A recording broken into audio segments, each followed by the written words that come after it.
Let's go Lions! The atmosphere is heating up behind the scenes at the Detroit Lions, and I have some critical updates to break down with you today. We all know this offseason has been packed with drama, surprises, and bold moves. And based on what I just found out in the last few hours, we could be on the verge of seeing a major shakeup that may completely change how we approach this upcoming season. But before I dive into all the juicy details, make sure you smash that like button if you've been a loyal Lions fan for over 22 years. It's always amazing to see the passion from fans of all generations. If you're riding with us, drop a comment that says, "Go Lions, nothing's going to stop us." Now let's get into it. You might not believe this, but it looks like the Detroit Lions have rediscovered a player we all completely forgot about, and he's being groomed for a role no one saw coming. I'm talking about Colby Sorsdahl. Yes, that's right. The 6'6", 315-pound lineman out of William & Mary is suddenly back in the mix, and not just anywhere on the offensive line. We're talking about the center position. Let that sink in for a second. This guy was initially brought in as a tackle. He played a bit, rotated in some guard snaps when injuries hit a couple of years back, but never really found his stride or consistent playing time. Last year, hardly saw the field. But this year during OTAs, boom, he's lining up at center. And here's the kicker. He's never played center at any level. Not in college, not in the pros. But now he's taking snaps right in the middle of the action. Now, to be clear, no one's saying he's here to replace Frank Ragnow. That would be absurd. Frank is an all-time Lion, no question about it. But what we are talking about is depth. And given the uncertainty at interior positions, especially if Graham Glasgow ends up sliding to center, we're in desperate need of reliable backups who can hold the line. Enter Sorsdahl. It's a smart, calculated experiment. Because if this guy can show even marginal capability at center,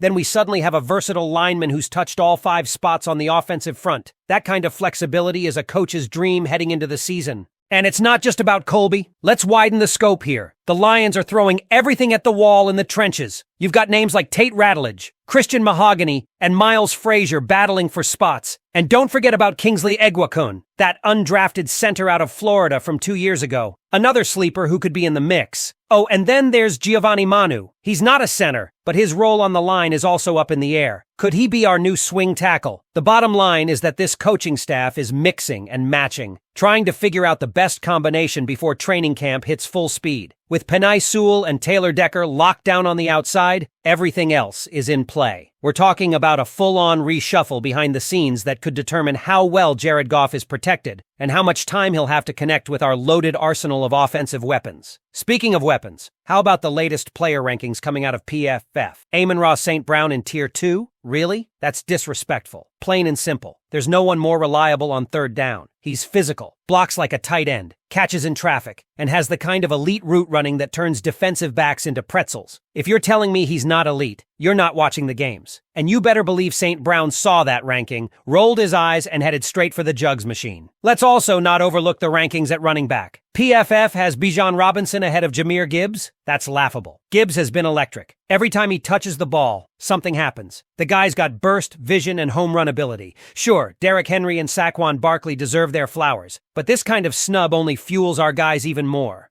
Now let's shift our gaze to the schedule. First place finish last season means we've got a first place slate ahead, and that's no joke. We're facing elite teams like Kansas City and Baltimore, and the divisional battles are always bruisers. But here's the twist. This schedule, as tough as it is, has some breathing room. Yes, Green Bay at Lambeau Early is a must-win if we want to set the tone. But mixed into this gauntlet are manageable games: Chicago, twice, Pittsburgh, Cleveland, and the New York Giants. It's not a cakewalk, but it's not a meat grinder either. Craig and I have been talking about this a lot. This team is built for the moment. Grit, depth, coaching continuity, it's all lining up. But what happens in the trenches is going to be the real story. And this unexpected storyline with Colby Sorsdahl? It's worth watching very closely. So what do you think, Lions fans? Is Colby Sorsdahl the sleeper piece we didn't know we needed? Could he be the glue that holds the line together when injuries inevitably strike? Or are we grasping at straws trying to convert a tackle into a center this late in the game? Let me know what you think in the comments. Your voice matters, and the conversation starts now. Let's pick it right back up because there's still a lot more going on beneath the surface at Allen Park,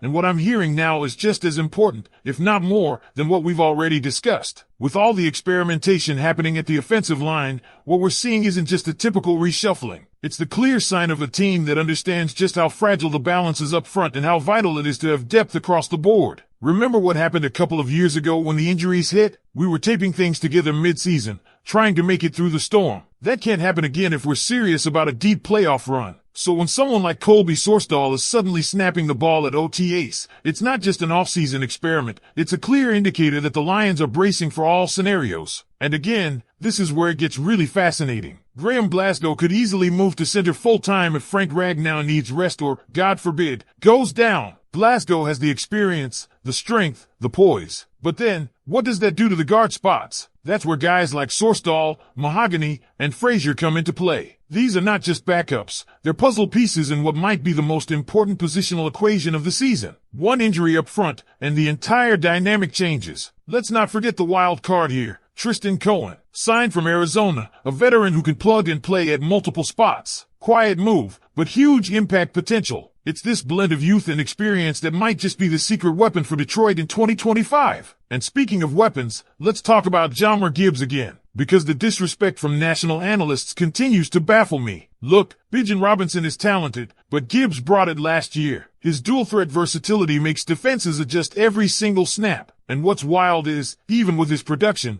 people still sleep on him. That's a good problem to have if you're Detroit, because Gibbs, he's locked in, and when this offense gets humming, he's going to be right at the center of it. Now pivot with me real quick to another big discussion point, Giovanni Manu. This guy's name is starting to buzz in a big way. While he's not being considered for center duties, his placement on the depth chart and performance in camp could be game-changing. The question is, can he become that reliable swing tackle? If so, that gives the coaching staff even more flexibility. Taylor Decker and Penei Sewell are locked at the edges, but after that, it's open season. A lot of eyes are on Manu and his development. Then there's the talk about Amon-Ra St. Brown, and it's time we say it out loud. He is WR1 material across the entire league. Forget Tier 2. Anyone who watches the tape sees a technician at work. His ability to separate, his physicality, his commitment to blocking, all elite. What makes this even more compelling is how he feeds off the disrespect. When that PFF ranking dropped, you just knew he was going to take that personally. This guy doesn't need more motivation, but when he gets it, look out. And that brings us to what lies ahead, the schedule. If you haven't looked at the opening stretch, do it now. The first 2 weeks are going to tell us everything about this squad. The pressure of opening at Lambeau and then diving straight into Chicago and Baltimore, that's a test right out of the gate. But here's the thing, if we come out 2-1 or 3-0, this team's confidence is going to skyrocket. That's how big those early games are. And let's not overlook the vibe coming out of camp right now. This isn't just another year. There's urgency, intensity, and most importantly, expectation.